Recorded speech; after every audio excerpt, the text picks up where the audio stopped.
direto ao texto. Podem sentar. E Atos.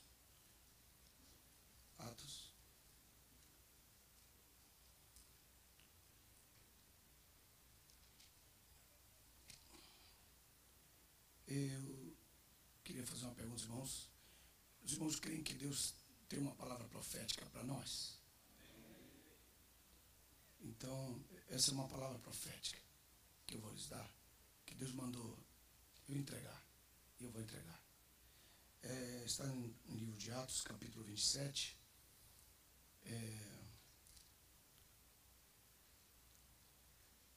Diz assim: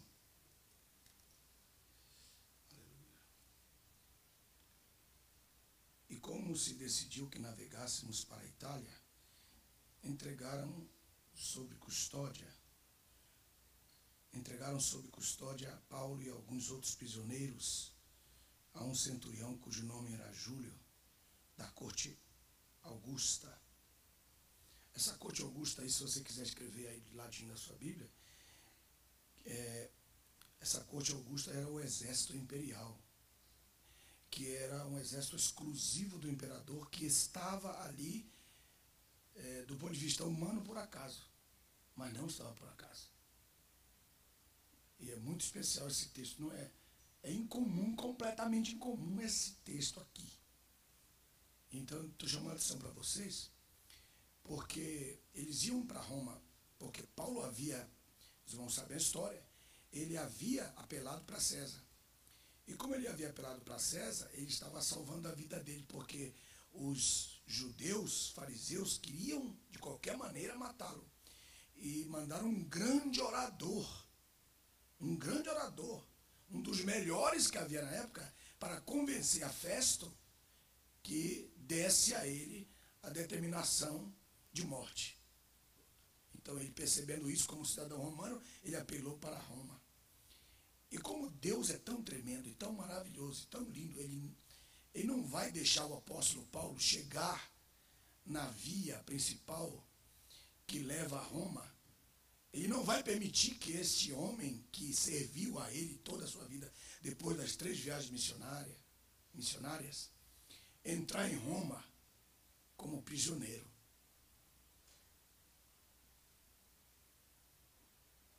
Pegaram, algum pegou. Alguém pegou. De novo. Ele não vai permitir que Paulo entre pela via onde os generais entravam depois da guerra, sendo ele um general de Deus, entrar em derrota na Via Ápia. Pegou agora? Agora pegou. Então Deus é tremendo. Ele vai dizer, este meu servo, o meu general que trabalha para mim, não vai passar pela via dos generais vitoriosos em derrota. Eu tenho que fazer alguma coisa para que ele entre em vitória. Agora pergunte para mim, o que Deus fez? Pergunta aí. Deus fez o navio naufragar no caminho, para que, veja bem, esse homem aí, olha aí o texto. Aí, olha o texto. Diz assim, um centurião cujo nome era Júlio. E ele entra no navio algemado. Deus faz afundar no segundo barco, não nesse, no segundo barco, Deus o afunda. Tá? E eles têm que nadar até a ilha de Malta. E na ilha de Malta, toda a tripulação do navio, mais os prisioneiros, aceitam Jesus como seu Senhor e Salvador e se tornam todos diáconos de Paulo, inclusive o Júlio. Ah, vocês não estão pegando o que eu estou dizendo.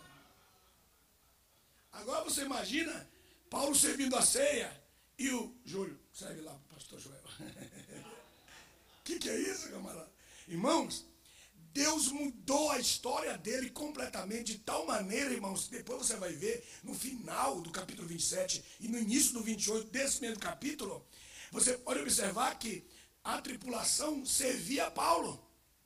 Paulo agora, pastor Paulo, já não é mais o prisioneiro. E olha só o que aconteceu. Uns 20 anos antes disso acontecer, Paulo escreveu a epístola de Romanos. E lá de Corinto, ele enviou essa epístola para alguém que introduziu essa epístola no império. E muita gente que fazia parte do império e do senado passou a crer no Senhor Jesus por causa da epístola que tinha sido escrita até o capítulo 15. O capítulo 16 ele acrescentou depois, porque é uma parte da epístola que é muito interessante. São 3 améns que ele dá. Então, a epístola chegou lá. Nesse período desses 19 anos e meio, a epístola fez uma festa. Ela pregou sozinha. A epístola pregou sozinha. E as pessoas queriam saber quem era esse Paulo. Agora dá uma glória a Deus adiantado aí. Aleluia, glória a Deus. Então, quando o apóstolo Paulo chegou no porto e caminharam certas milhas, o grupo que tinha sido salvo, aleluia, bendito seja Deus, o grupo que tinha crido na mensagem do Evangelho através da Epístola aos Romanos, veio encontrá-lo na praça, aonde se recebiam os generais, com tanta alegria e gozo, que os soldados romanos e todo o império se assustou.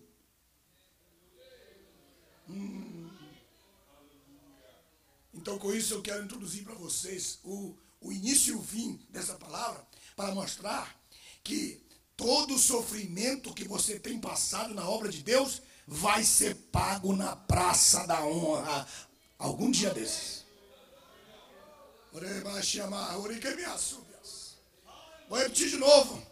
Todo o sofrimento que você passar, Deus vai transformar em honra na praça da honra no dia do tribunal do Senhor, no tribunal de Cristo.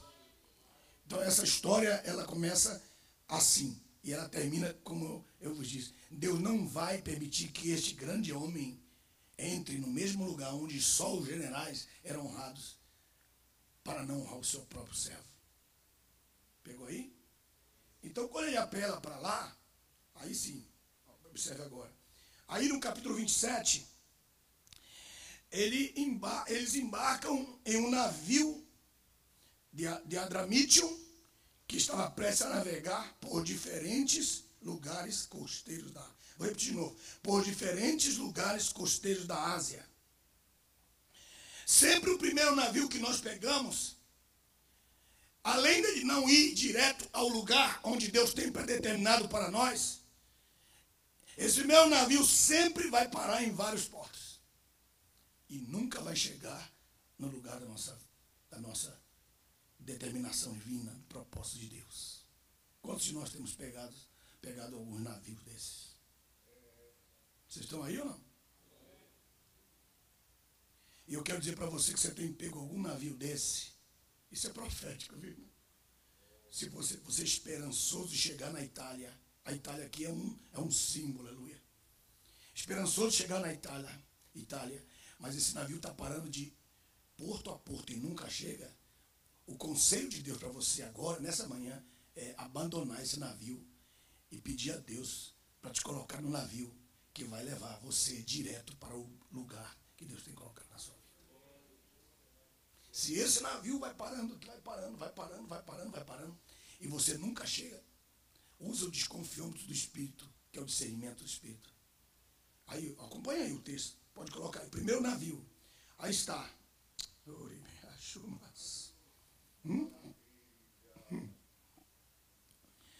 Verso 3. No dia seguinte chegamos a um porto chamado Ciro. E Júlio, tratando a Paulo bondosamente, permitiu, que ele ficou doente. Paulo ficou doente. E os amigos estavam por ali naquele porto para dar atenção a Paulo. Depois, diz o texto que eles foram navegando, e tem várias formas, eu queria que vocês vissem aí, como Deus vai trabalhando nessa caminhada do nosso ministério. Fomos a Sotavento, que quer dizer a favor do vento, a costa de Chipre, por causa dos ventos contrários. Então, presta atenção. Número 1, pega um navio que não vai chegar nunca. Número 2, pega um navio que vai parando de diferentes portos. Número 3, um navio que vai enfrentar a força do vento contrário, acima de tudo, para atravessar os mares do desafio da sua vida. Então, verso 6, centuriões saiu daquele navio. Pararam ali, verso 6. E ali o centurião achou um navio de Alexandria que navegava para a Itália. Podem dar uma glória a Deus por isso, você está entendendo?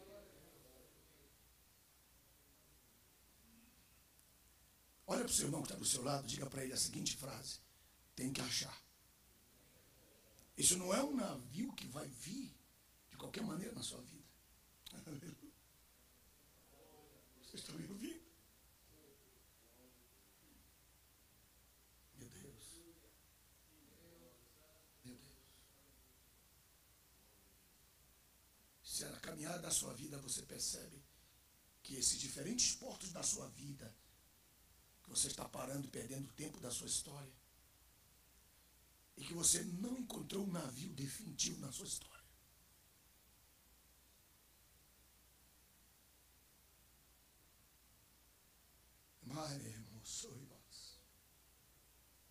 meu Deus. Ali o centurião achou um navio de Alexandria. Esse navio que vinha de Alexandria, ele estava carregado de trigo. Carregado, você sabe, a pizza originária não é da Itália, é da China. Mas os italianos levaram para lá e aperfeiçoaram. Depois os paulistas deram um show. Você sabe disso, eu não estou falando besteira. Foram os paulistas que melhoraram a pizza. Mas naquele tempo, quem mandava já era a Itália. O navio estava carregado de trigo, a comida principal do italiano, tanto para o macarrão como para a pizza. Esse navio carregado de trigo ia para a Itália. E foi esse. O navio que você tem que escolher tem que ter trigo. Ah, você não está me entendendo o que eu estou falando. Aleluia ou não aleluia?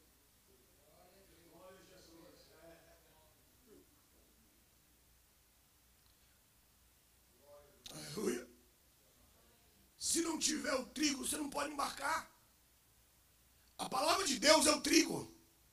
Você sabe disso. Essa é a nossa tipologia. Você embarca num navio vazio que para em diferentes portos e nunca chega. Você tem que aprender a achar o navio que vem de Alexandria. Porque ele vem carregado de trigo. Quem está aí? Só um detalhe, depois você se vira aí, dá um seu jeito aí. Aí, estou dando só a dica.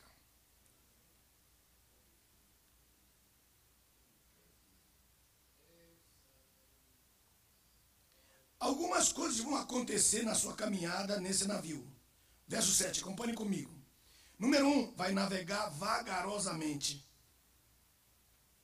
Navegando lentamente por muitos dias. 2, chegamos com dificuldade a Cnido. E você vai encontrar que o vento não vai permitir você chegar.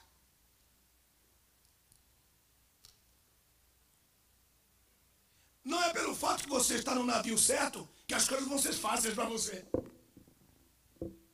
Tem alguém aí?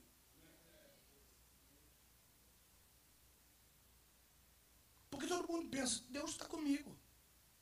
Pastor Lopes, Deus está comigo, Deus está comigo. Não vai me acontecer nenhum problema, Deus está comigo. Não, senhor, calma aí, calma. Essa vagarosidade é igual àquela que o Dom Pedro II disse.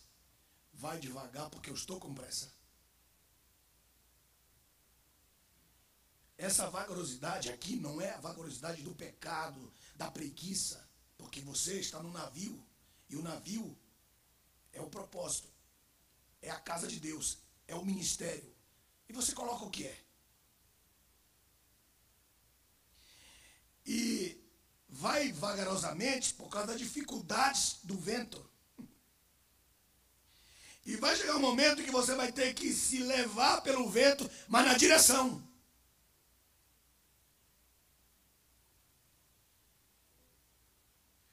E esse é o verso 7, agora o verso 8.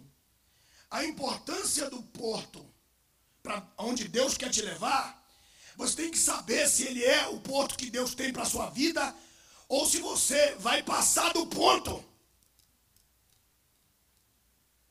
Diga para mim como aí. Diga como assim. Veja o 8, acompanhe. E costeando-a com dificuldade, chegamos a um certo lugar chamado Bons Portos. Olha o nome. o nome Bons Portos, perto do qual estava a cidade de Laceia. Verso 9. Como se perdera muito tempo, a navegação tornou-se insegura e o tempo de jejum tinha passado, porque eram os dias da expiação, eles tinham que jejuar por 15 dias.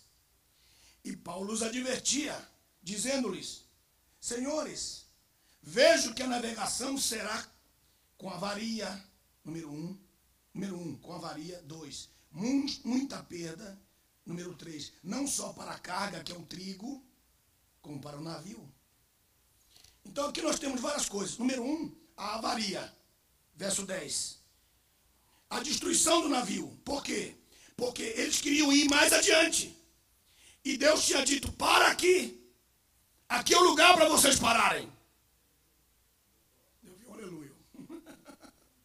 De novo. Você tem que ter discernimento no lugar onde Deus quer que você pare. Porque Deus quer salvar a sua vida. Número 1, muita perda. Perda moral, perda espiritual, perda econômica, muita perda. Número 3, não só para a carga, mas para o navio. Isto é, a tua casa, a tua família, teu ministério. Tudo isso é um navio. E esse navio tem carga. E se você não prestar muita atenção, você vai perder tudo que Deus poupou em ti, no teu ministério, na tua caminhada. Então, ele está... Calma, pare agora. Acompanhe comigo. Verso 11. Mas no meio do corpo de Cristo, no ministério, tem essas pessoas, irmãos. Que pessoas? Verso 11. Mas o centurião demonstrava mais confiança no piloto e no dono do navio do que no profeta Paulo. Pegaram agora. Deus está falando através de você. Você é o Paulo. Você fala em congregação. Nós temos que fazer tal coisa. Mas tem lá um amigo que é o amigo do dono que é amigo do piloto, que é o amigo do dono. Não, pastor, mas isso aqui não é assim, meio assim. Sim ou não?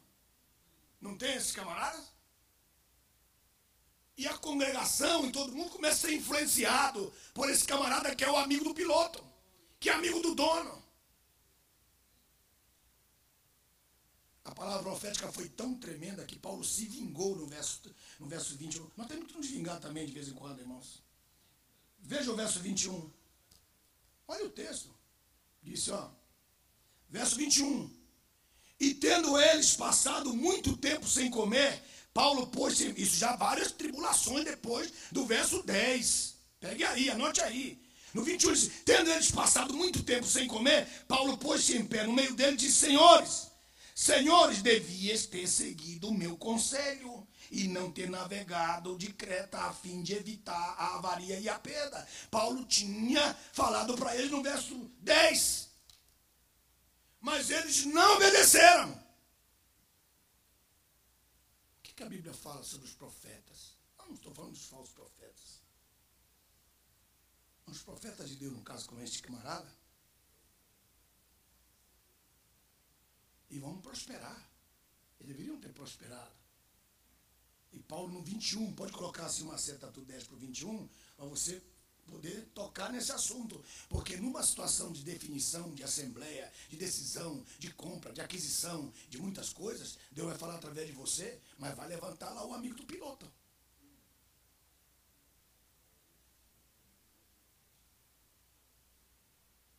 O amigo do piloto. E tem aqueles que pensam que são donos da igreja. Porque dizimam alto, porque tem cargo forte, porque são amigos do chefe, enfim. Então, eles pensam que tem autoridade maior do que aquele que está profetizando sobre ela, que é o seu líder.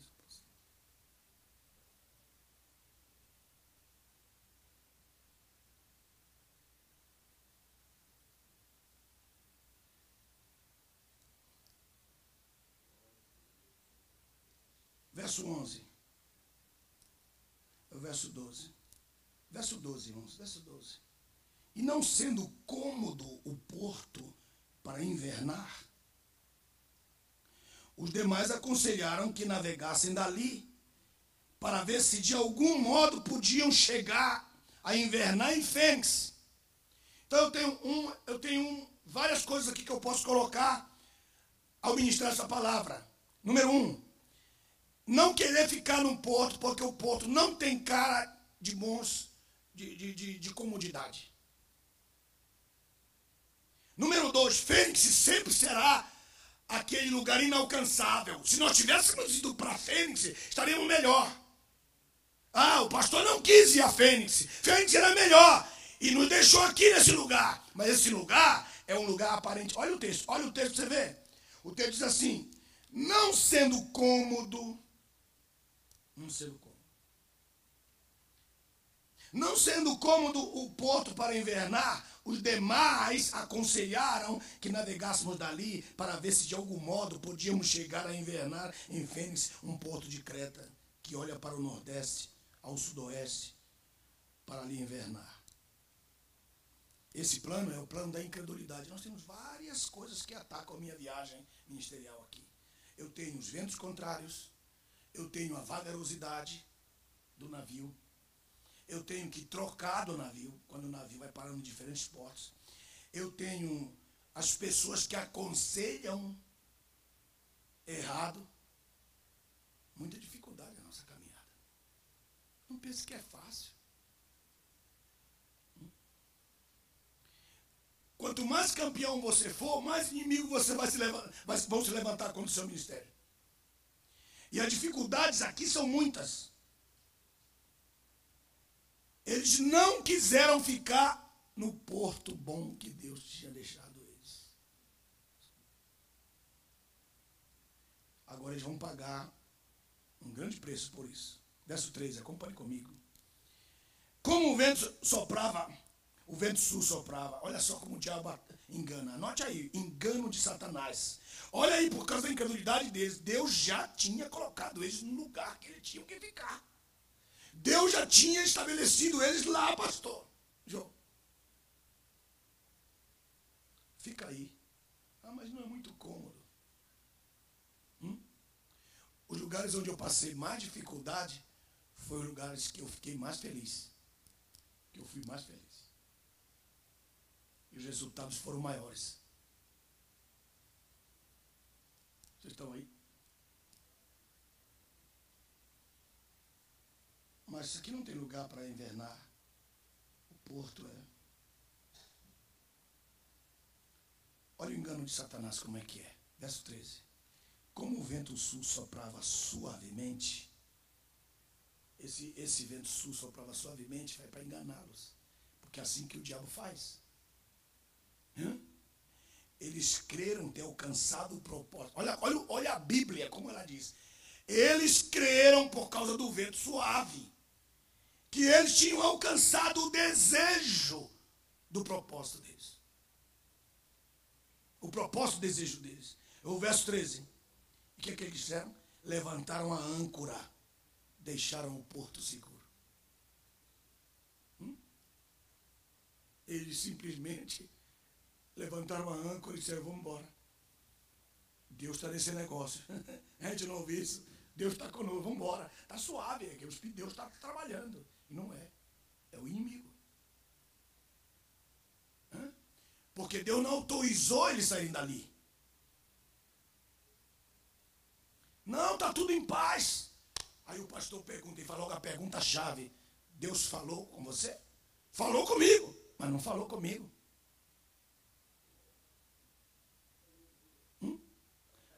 Pegou não? O irmão sabe por que quando Deus falou com Samuel, ele falou de uma forma tão terrível que confundiu Samuel, a tal ponto de Samuel correr para o seu sacerdote, Eli? Pergunte por quê. Pergunte com vontade, eu estou querendo falar. Por que será que ele correu? Isso é água para mim? Eu quero, muito obrigado. Muito obrigado. Pergunte de novo para eu pegar a marcha. Por quê? Por quê? Quando Deus falou: Samuel, ele ouviu Deus, mas ele não ouviu Deus. Como assim, pastor? A voz era de Eli. E Deus falou, Samuel, na voz de Eli. Aí ele disse, não te chamei. Ele foi de novo, Samuel. Foi de novo. Ele foi, ele só me chamou? Não. Na terceira vez, Eli entendeu. Aí ele disse assim, já entendi o mistério. Eu já sei. O mistério é que Deus fala com você na voz do seu pastor. Ah, para de graça.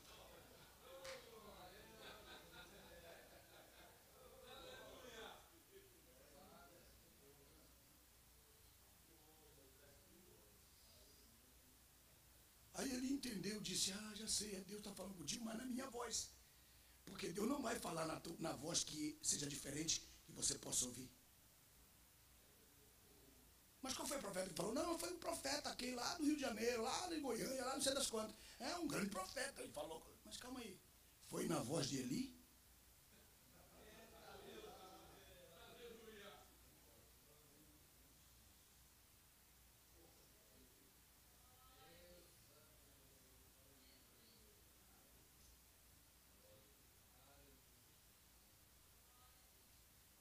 Aí o seu pastor fala assim, irmão, Deus falou comigo. Que você tem que fazer tal coisa. Disse, não, Deus falou comigo não, pastor, não falou comigo. Ou então ele diz, Deus não falou com a minha esposa.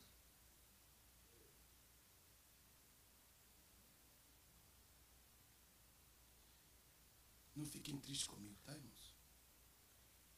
É uma realidade. Deus quer para nós o melhor porto. Vocês estão aqui? Ou você fica firme?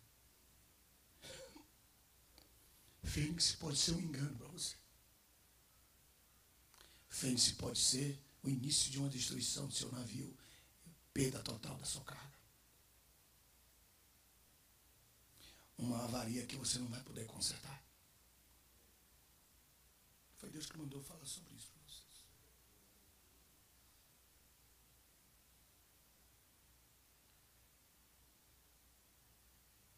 O vento soprava suavemente. Eles creram ter alcançado o propósito desejado, levantaram a âncora e foram. E foram costeando Creta. Foi daí que surgiu a palavra cretino. Eu estudei sobre isso. É o que andava na costa, sempre com medo das grandes ondas. Eles nunca entravam para o mar alto, porque eles tinham medo das ondas, então eles viraram cretino. Cretino é uma pessoa que não avança nunca, que não luta nunca, que nunca sai da média.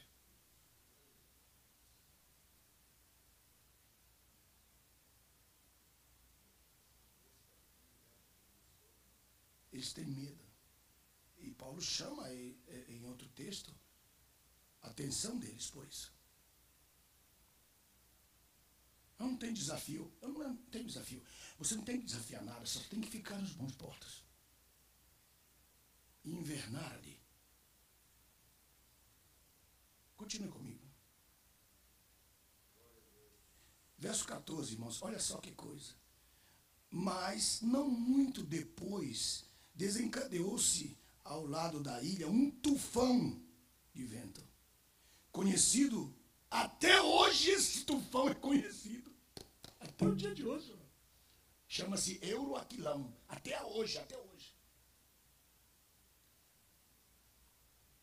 Esse Euroaquilão, diz o texto, vem depois desse engano, desse vento que você acha que é tranquilidade. Por trás dele vem esse tufão. E como o navio foi arrebatado e não podendo navegar contra o vento, tudo o que vai acontecer agora não estava no propósito de Deus. Todas as tribulações e angústias agora que vão passar já são pela desobediência. Até o verso 10, Paulo garantia a diferença que havia entre a navegação de Jonas e a navegação de Paulo. Porque nesse caso, A diferença dessa navegação é que Paulo está indo em direção à vontade de Deus, que é o lugar onde Deus queria que ele fosse. Mas o problema não é de Paulo, aqui o problema é da tripulação. No caso de Jonas, o problema não é da tripulação, é de Jonas.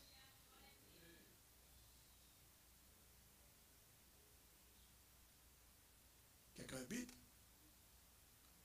No caso de Paulo, o problema é a tripulação.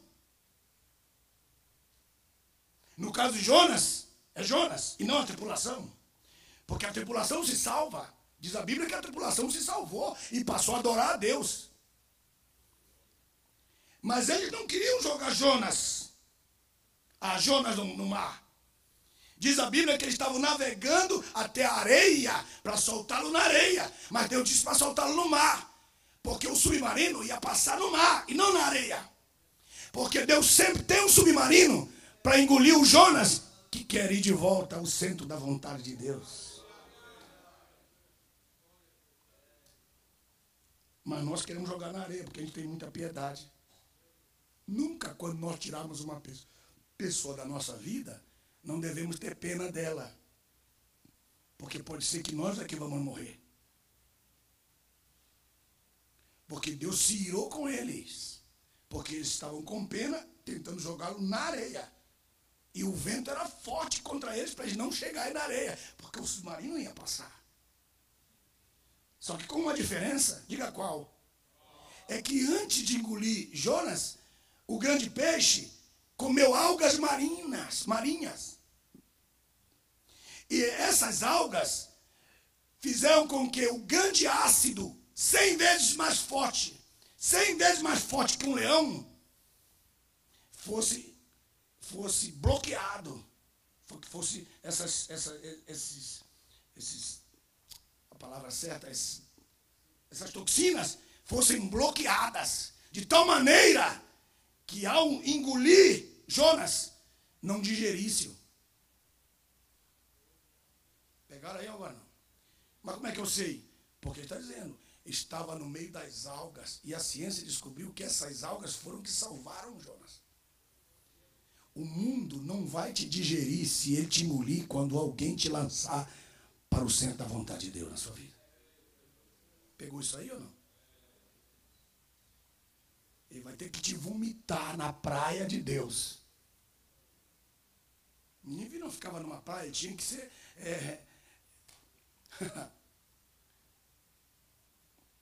O quê? Compare comigo.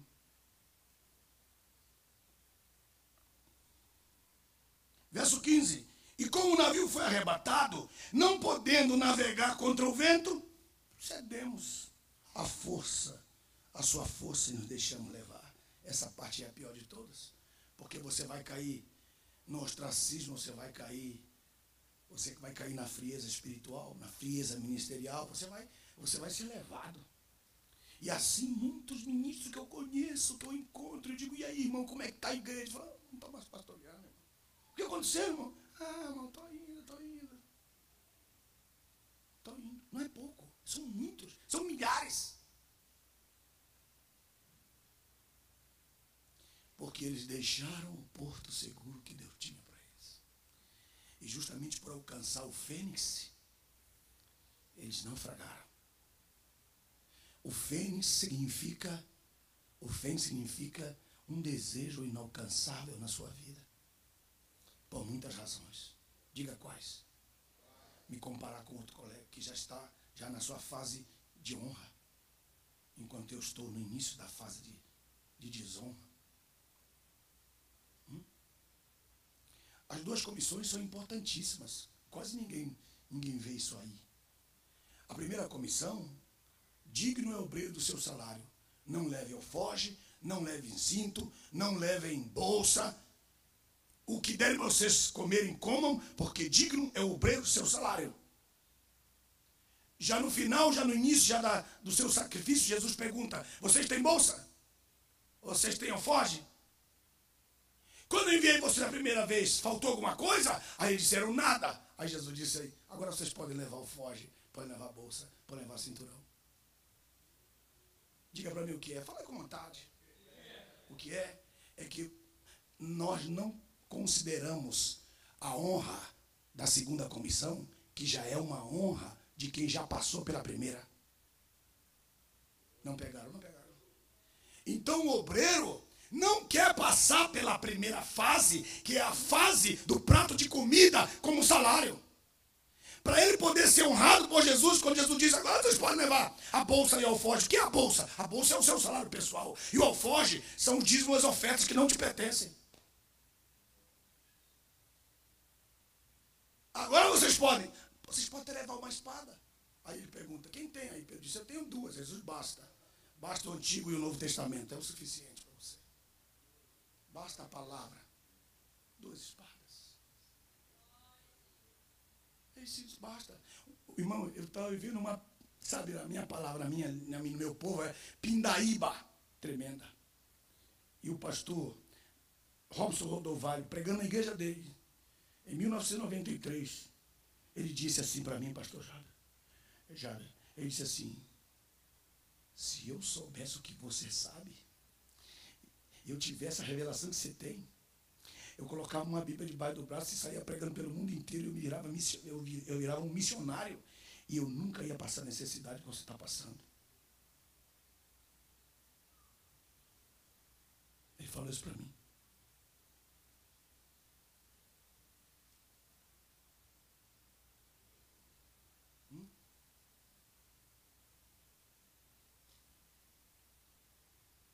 Fênix tem sido o problema de muitos. Vê o carro com um carro novo, 0 quilômetro, e fala assim, seu Fênix, estou indo para aí. Aí Deus está dizendo, fica nos bons portos, rapaz. Fala alguma coisa, irmão. Fica aí nos bons portos, cara. Não, mas aqui é um negócio, aqui não tem nem cobertor, pastor. Fica aí. É melhor você não ter cobertor num porto seguro do que num navio sendo levado à força do vento para um lugar que você não pode. Nem quer.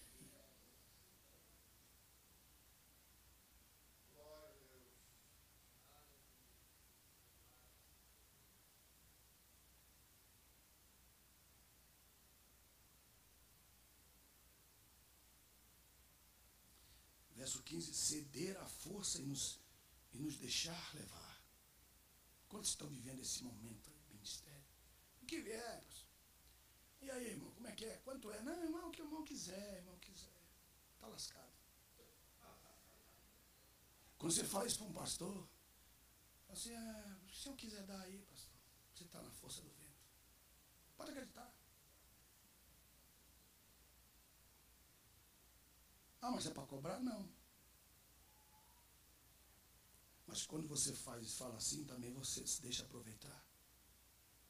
Eu sempre digo assim, meio litro de leite, tá bom. 1 litro de leite, aprendi lá no Belenzinho isso aí. Aprendi com os setoriais.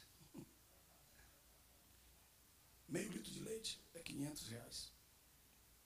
1 litro é R$1.000. 2 litros de leite, R$2.000. Então, essa linguagem dos outros. Meio litro de leite, tá bom.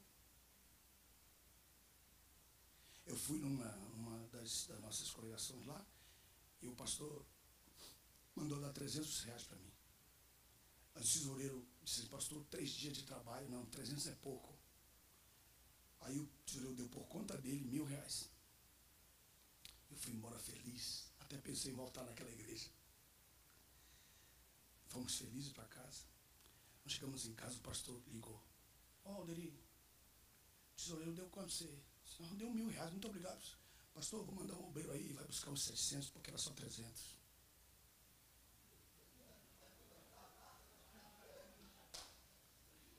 Estou falando diante do Espírito de Deus, irmão, estou falando sério.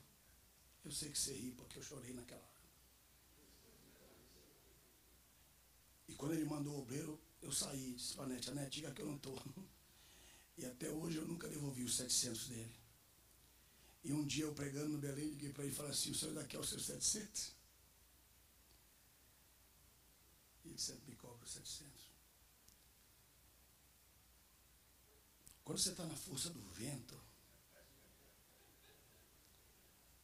é uma desgraça.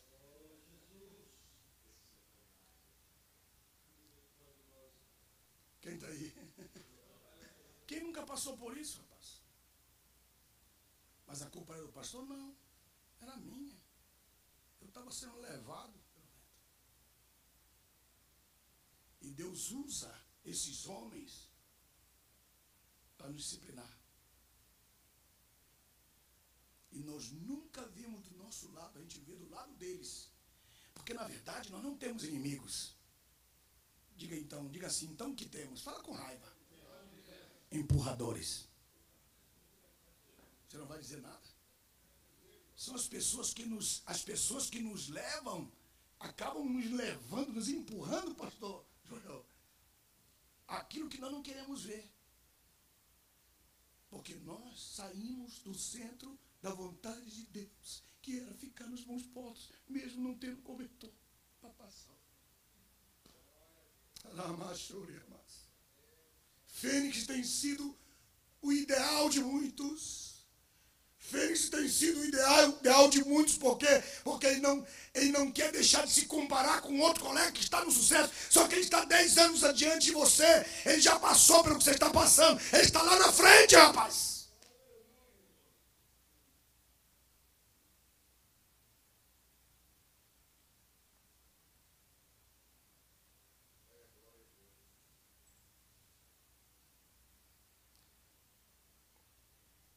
Verso 16, vamos terminar. E correndo a sotavento de uma pequena ilha chamada Clauda, pudemos com dificuldade segurar o batel. Marque essa parte. Tem que marcar essa aí. Essa parte aqui é a chave da mensagem. Marque aí. Faça uma roda, faça um negócio, uma careta, faça qualquer coisa. Me lembrei de um amigo meu que ele fazia os bolsos. E sempre ele fazia em 3 pontos. E ele fazia uma seta vermelha bem grande assim no segundo ponto. Um setão grandão, desenhava assim, bem grande, apontando assim, escrevia, aqui chorar.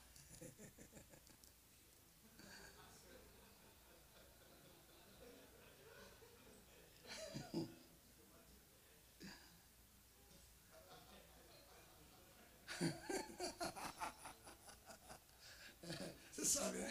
Aquela história. Vocês estão tudo pegadores, por isso vocês estão rindo. Meu Deus. Hein? E aí, marca isso aí. Põe um aqui chorar aí. E aí, é o verso 16. Com dificuldade, seguramos o batel. O batel é aquelas canoas salva-vidas, aquelas, né, para salvar a vida. Dificuldade. E aí, logo usaram cordas, meio disponível para cingir o navio. O que é isso? Imagina o navio aqui, irmãos, aqui na minha mão, o navio. Tinha que passar corda no navio e puxar. Passar corda e puxar. E passava dos dois lados, tanto desse lado como assim, de uma forma, de tal maneira que quando o navio fosse assim, ó, assim, a onda levantasse, que ele caísse, pá, ele não rompesse no meio. Por isso tinha que cingir o navio. Para que quando o navio caísse seco na água, ele não rompesse no meio. Então tinha que cingir, quer dizer, amarrar o navio de todo lado para suportar a queda. Isso quer dizer que você vai passar por muitos altos e baixos. Se você não tiver cingido, você vai partir. A fim de reforçá-lo. Verso 17. Temerosos que fossem lançados na sirte, quer dizer, a areia, aí eles arriaram os aparelhos. Olha aí, primeira perda, os aparelhos de navegação. Na caminhada você vai começando, quando você vai sendo levado à força do vento, você vai logo perdendo o aparelho da navegação. Você não quer mais ler a Bíblia. Não pegaram essa parte. Você não quer mais orar. Você não quer mais buscar a Deus. Você vai esfriando de tal maneira que você primeiro perde os seus aparelhos de navegação.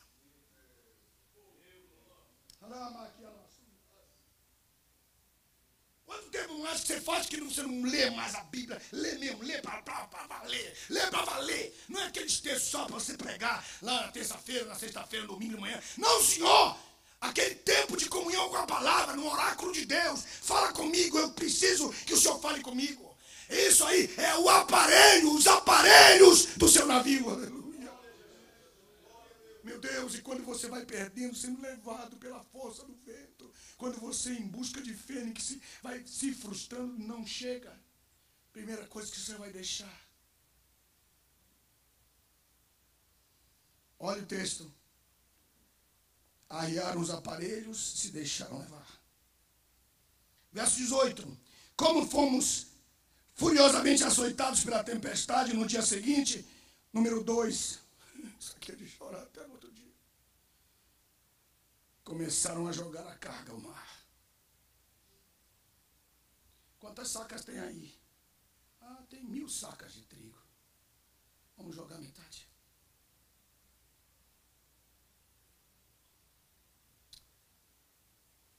Você começa a dar a sua biblioteca.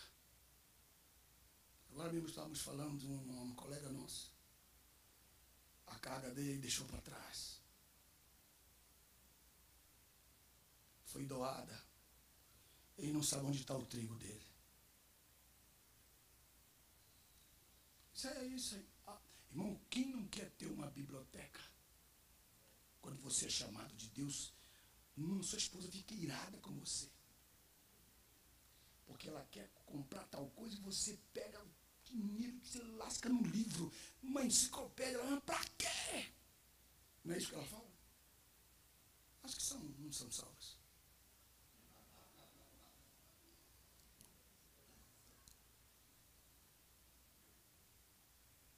Jogar a carga no ar. Primeiro os aparelhos, né? Não tem mais aquela comunhão com a palavra. Depois você vai desprezando. Uma reunião como essa não posso perder.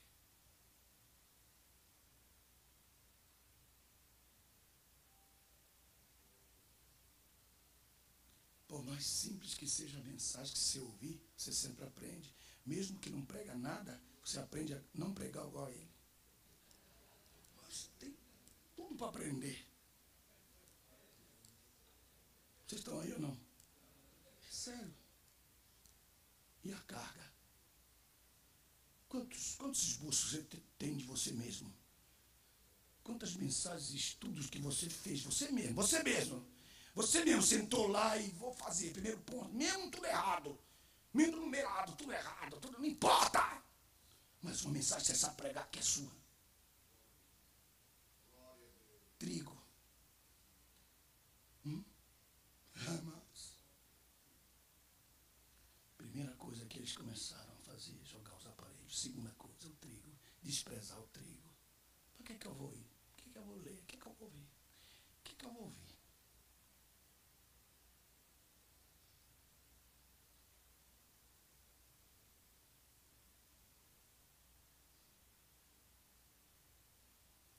Verso 19. Ao terceiro dia, com as próprias mãos, lançaram os equipamentos do navio.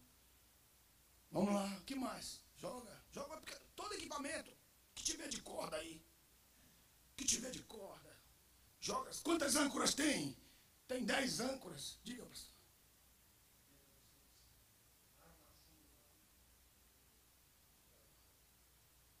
A vela. Todas as cordas, equipamentos e os cobre. Aonde rolava as cordas. Todo equipamento. E agora, como é que você vai navegar, se direcionar sem isso? Então, os equipamentos que vão te dar a direção e que vão ser a garantia de que você vai chegar no fim proposto, você não tem mais. Diga para mim essa frase. Tudo porque, diga forte, tudo. Eu não quis ficar nos bons portos. Há tribulações que Deus gostaria de evitar na sua vida. Pegou agora? O que eu quero provar para vocês aqui nessa manhã agora, nessa palavra profética que eu estou lhe ministrando? É que muitas tribulações que você chora, não é culpa de Deus. E nem Deus estava pensando nela. Muito pelo contrário, Deus queria evitar que elas acontecessem.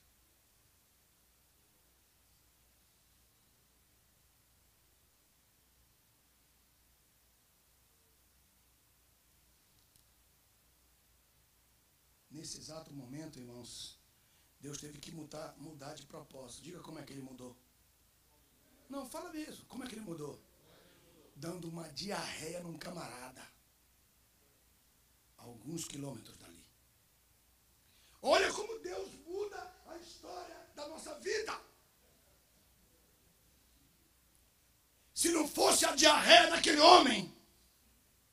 Irmão, veja o que Deus usa para fazer com que a sua gloriosa vontade aconteça na vida de uma pessoa. Diga como foi isso. Fala com raiva. Ele começou a gritar lá, o Plúbio lá. Deus, traz alguém aqui. Me cura. Faz um milagre. Já sei o que eu vou fazer. Já sei o que eu vou fazer para mudar essa história. Pegou? Pegaram ou não?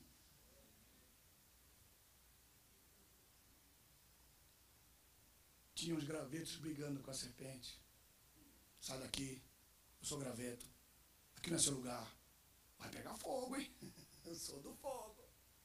Quem está entendendo? Você não leu a Bíblia, essa parte. Estão me olhando com essa cara. Aí. Continue comigo, meus amados. Verso 20. E não aparecendo nem sol, nem estrelas. Eita! Porque quando eles jogaram os equipamentos, pensaram assim, vamos voltar à antiga. Pelo menos a gente se dirige pelas estrelas. Deus é tão terrível que fecha o céu. Quero ver esse povo se lascar agora. Camarada, Deus tem hora que Deus é mau. Tem hora que Deus é mau. Mas Deus, eu lancei todo o equipamento que eu tinha de navegação. Pelo menos o sol, pelo menos as estrelas. Nada. Nem de dia, nem de noite. Nada. Quero ver vocês agora. Deus, pelo menos uma profecia. Uma profetisa, um profeta, uma mensagem. Deus, cala a boca, não fala nada. O pastor pregava bem, e no dia que você foi, pregou mal, por tua causa, porque Deus não falou naquele dia. Sim ou não? Pai de graça. O céu fechou. Mas eles não tinham mais instrumento de navegação.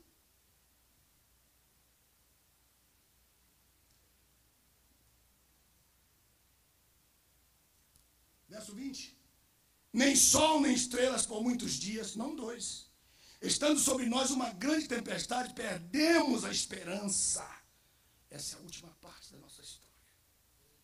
Quando você perde a esperança de ser, de alcançar, de tocar, de chegar. Perdeu a esperança. Não tem mais esperança. Irmão, você, não, Deus não tem mais propósito na minha vida. Não, Deus não tem. Eu já fiz de tudo, Não tem mais, não, acabou. Tudo vira estéril. Mas não é culpa de Deus. É que você saiu fora dos bons pontos.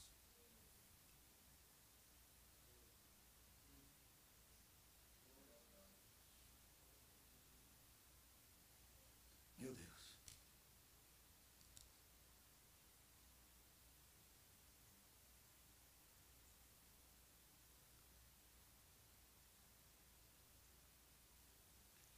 Pode dar uma glória a Deus adiantado? Por que estou dando glória a Deus? Porque Deus mandou um anjo no meio daquela tribulação. Um anjo. O que é o anjo? Diga para mim, o que é o anjo aqui? É alguém que vem por cima da tempestade e que tem uma visão completa a respeito do seu caso.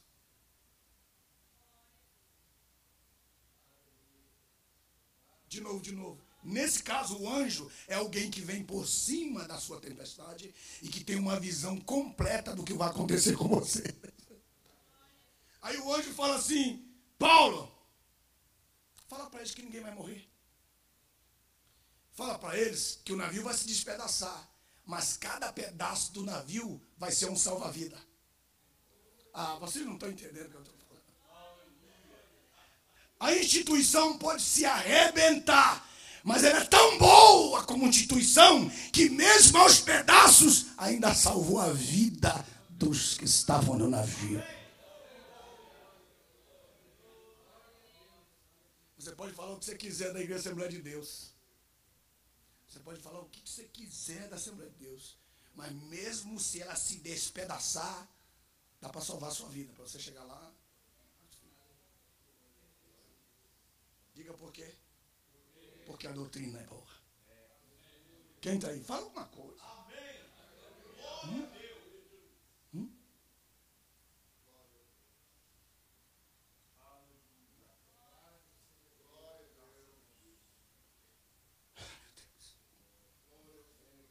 Aleluia. Aleluia. Meu pastor. Que coisa isso aqui. Meu Deus.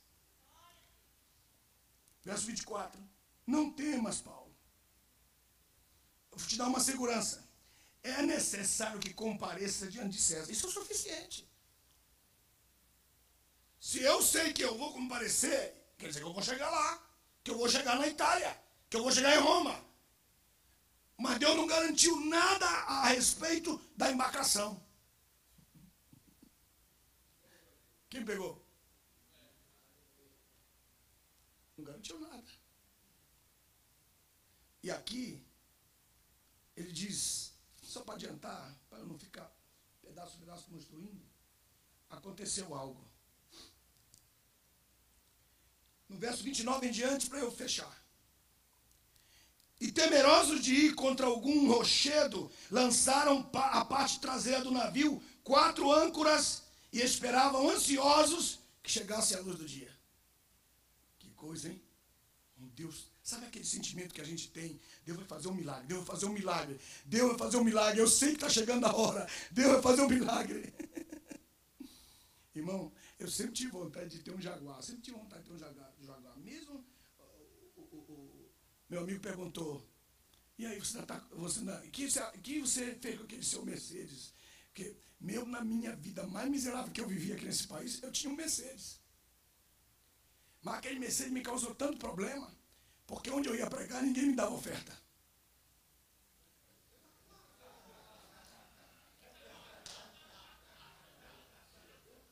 Ele sabe isso aqui.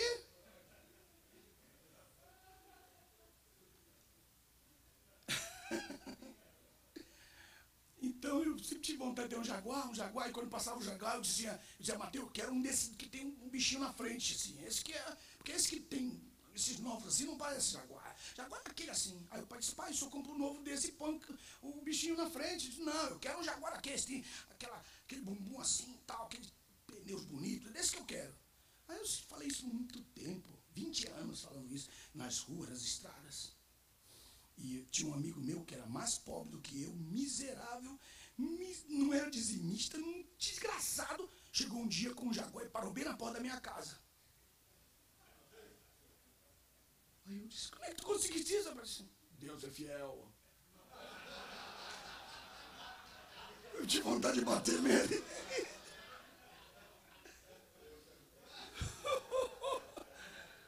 Meu Deus, isso, irmão, pensa numa coisa, era a minha fraqueza, era o Jaguar.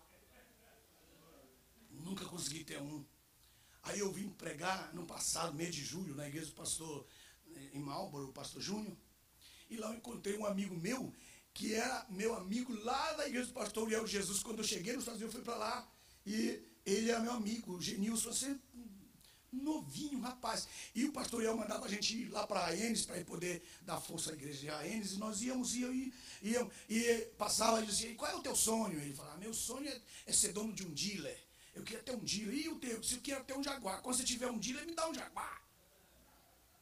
Mas eu nunca pensei que isso ia acontecer, pastor. E tá bom. Eu estou na igreja do pastor Júnior pregando. Faz um ano isso. E aí estava o Genil sem cabelo, não conhecia ele. Ele já barrigudo e careca. Aí era bonito. E aí ele veio. Você não me conhece? Aí eu disse, sua face e seus olhos não são... Eu sou o Genilson, rapaz. Eu nunca te esqueci, você esqueceu de mim? Eu disse, não, agora eu lembrei. Você passa isso também, né, pastor? Meu Deus, é difícil isso, né? E a gente não sabe o nome da pessoa. Aí eu disse, eu sou o Genilson. Aí ele falou, e aí? Você ainda tem sonho daquele jaguar? Eu digo, hã? Sim, a gente falava no carro. Mas eu fiquei de boca aberta, parado, porque eu fiquei olhando para ele assim, parado, porque ele foi direto no coração, assim. E ele disse, você ainda tem sonho do jaguar? Eu disse, sim. Mas assim, estou indo para o céu sem ver. Assim, desse jeito. Aí ele olhou, tá bom, Deus te abençoe, hein? Amanhã eu te ligo, amanhã a gente conversa mais, tal. Foi embora, foi rápido, tinha muita gente para falar comigo e tal. Aí, terça-feira, eu estou vindo, passando ali por Washington, passando ali por nós, fez testemunho. Irmãos, o telefone toca, pastor. É o Genilson. Pastor, vem cá, vem, passa aqui no meu dealer. Ele disse, mas por que isso? Para você vir pegar seu jaguar. Para com isso. O quê? Vem pegar seu jaguar, rapaz. Deixa de ser besta. Pum, desligou.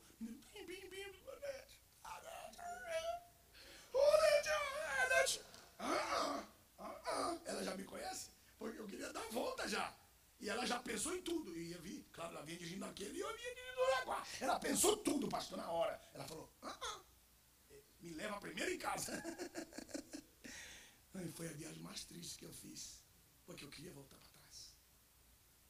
Eu deixei a Nete em casa. Quando eu parei o carro, tirei uma mala, disse a Nete, Deus te abençoe, voltei para o aeroporto. Viajei para Boston. Pai foi me pegar no aeroporto. Foi lá, abriu a porta assim, um jaguazão, verdão, lindão. Tá aqui a chave, pastor. Só vai pagar R$1.000, que foi um acertinho aí que nós fizemos, transferência, essas coisas e tal. $1.000. Claro que sim. Dei $1.000 para ele. Sai com aquele jaguar ali, irmão. Pensa no negócio extraordinário. Eu vim embora. Irmão, são 18 horas de lá de onde eu estava até a minha casa. Eu gastei 14. Porque eu queria chegar em casa para mostrar para a Nete, para mostrar para todo mundo. Caiu a água. Pega para mim, eu quero essa água. Estou terminando já, meus irmãos. Quem está aí? O Fênix está bem longe de nós, quando Deus nos obriga a ficar em bons portos.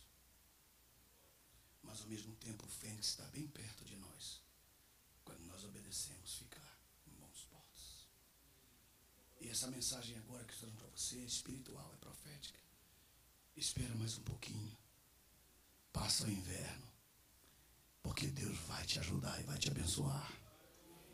Quem pode levantar a mão para o céu e dar uma glória a Deus?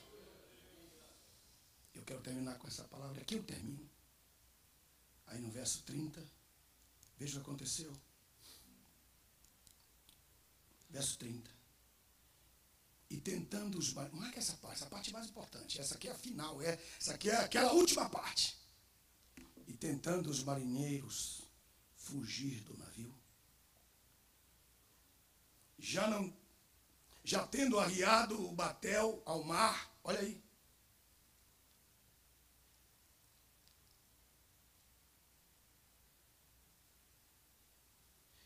Marca essa parte aí. Sob pretexto de lançar uma âncora.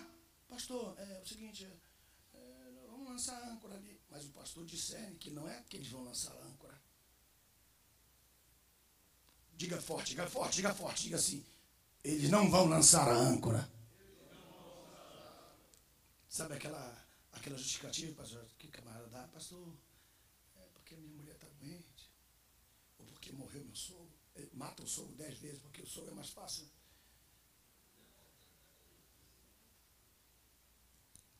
O que eles fizeram?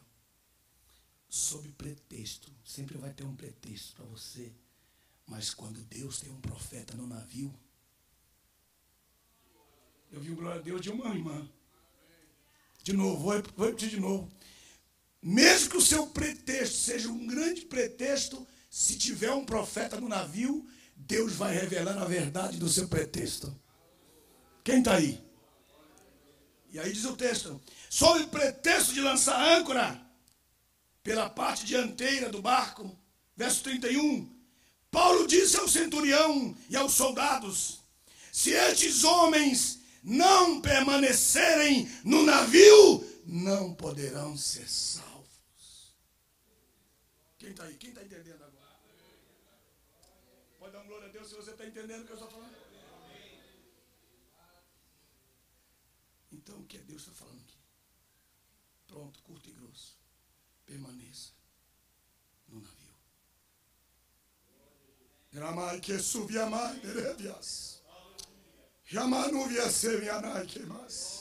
Assim diz o Senhor, eu te trouxe aqui nesta manhã, diz o Senhor, para abrir os teus olhos e dizer-te, permanece no porto que eu te plantei, mesmo que você não tenha o conforto que tu estás esperando, diz o Senhor, eu quero salvar a tua vida.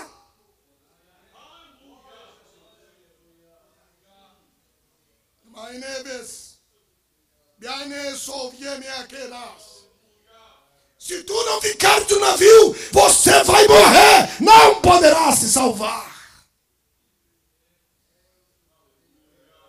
Eu acho ouvir mais.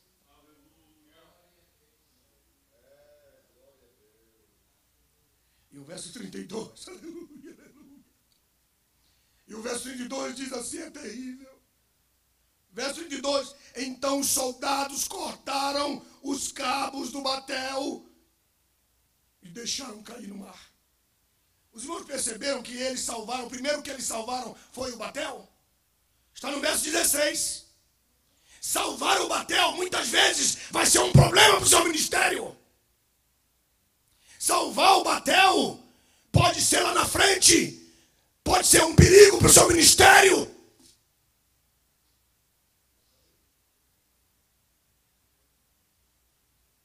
Porque ao salvar o batel, você dá chance para que alguns obreiros fujam do navio e percam a sua vida. E se é de fato fé que você é um anjo de Deus para dizer para a sua embarcação e para os seus marinheiros e para a sua tripulação que ninguém vai morrer, então não é importante o batel. Nunca mais soube a mais.